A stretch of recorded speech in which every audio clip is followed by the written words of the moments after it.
Hello everyone, this is Dr. Robert Lin, the Airway dentist from Australia.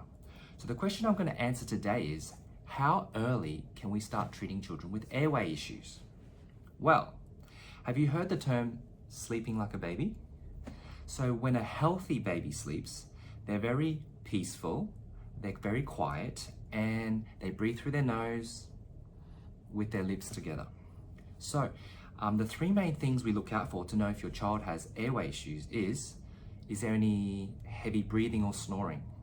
Is there teeth grinding or jaw movements when they sleep?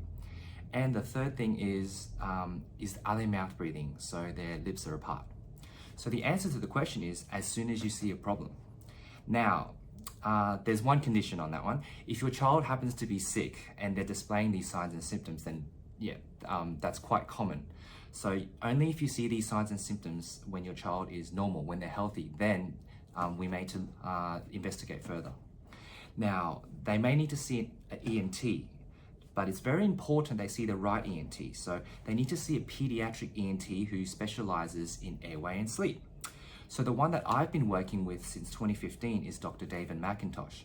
Now, if you'd like to know more information, I suggest you follow him on Facebook. So look up Dr. David McIntosh.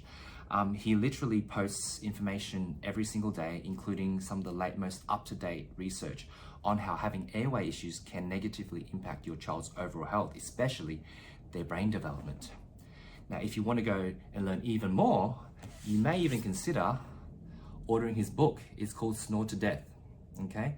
Now, the book is written in everyday language, so any parent can read the entire book and understand what Dr. David McIntosh is talking about. So also, if you'd like to know how I can help your child with their airway issues, please click the link below. Thank you.